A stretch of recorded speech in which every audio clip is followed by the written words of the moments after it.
Növbəti ağıllı evimizə yoxlama mərhələsinə gəlmişik. Ağıllı evdə belə bir funksiyamız var. Bir toxunuşla işıqları gedərkən söndürmək və yaxud da yandırmaq. Bunu telefonla etmək olur. Yəni işıqların yandırılmasını bu formada və yaxud da telefonda biz dəyişiklik edə bilirik. İstədiyimiz xol hissəni yandırıb söndürməsini həyata keçirə bilirik və burada hal-hazırda termostatımız aktiv vəziyyətdədir. Biz termostatda temperaturu tənzimləyə bilirik. İstədiyimiz temperatura dəyişə bilirik və istədiyimiz zaman temperaturu, otaq temperaturu, döşəmə temperaturu, isti döşəməni yandırıb söndürə bilirik. İstədiyimiz kimi aktiv, deaktiv vəziyyətə gətirə bilirik.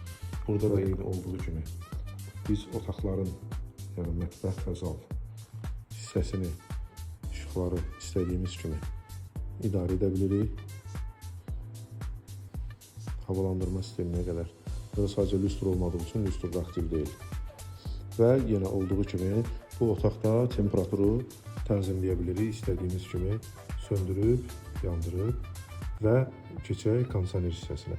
Kondisioneri biz aktiv vəziyyətə gətirə bilirik. Artıq kondisioner qoşulma mərhələsindədir. Hissədə də sanuzeldən işıqları, havalandırması və termostatı işə salırıq.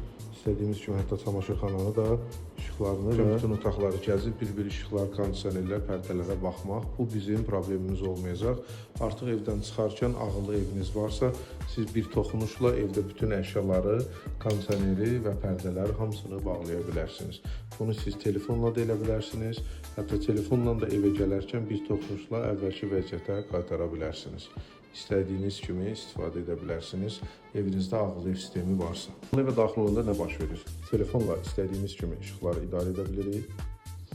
Termostatımızı buradan aktiv vəziyyətə gətirib, istədiyimiz temperaturu evdən kənarda da, evdə də idarə edə bilirik. Hətta evdə otaq temperaturu, döşəmənin temperaturu, isti döşəmənin hal-hazırdakı temperaturunu biz idarə edə bilirik buradan. Burada da temperaturu biz buradan tənzimləyə bilirik. Söndürüb, yandırıb temperaturun dərəcəsini dəyişə bilirik istədiyimiz kimi.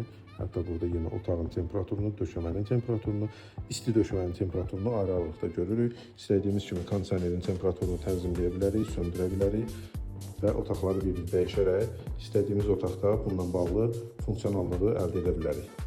Bu yataq otağında biz işıqları yandırıb və pərdə sistemini qoşub və sonradan termostatı biz temperatur dərəcəsini tənzimləyə bilərik. İstədiyimiz temperatura və artıq istədiyimiz zaman söndürə bilərik. Otağın temperaturunu hər zaman evdən kənarda belə nəzarət edə bilərik və kondisioner sistemini qoşa bilərik və temperaturu tənzimləyə bilərik. Hansı temperaturda olmasını tənzimləyərək. Qeyd eləyəndə ki, su xəttində su sızması var. Biz öz tətbiqimizdə yenidən reset etdikdən sonra özümüz aktiv vəziyyətə gətirdik, su xəttinin yenidən bərpa olunmasına həyata keçiririk. Evdə su sızması olduğu hal və yaxud da qaz sızması olduğu halda bu formada evin su və qaz verilişi dayandırılır. Normalda evin öz elektrik panosu, bu isə ağıllı ev sisteminin panosu. Burada yerləşir bizim serverimiz, aktuatorlarımız, işıq və təhlükəsizlik aktuatoru və pərdə aktuatoru.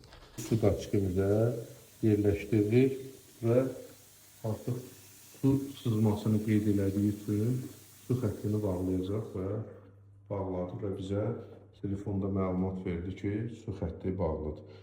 Biz yenidən reset etdikdən sonra öz xəttimizi bərpa eləyə bilərik, hansı ki, su problemini aradan qaldırdıqdır.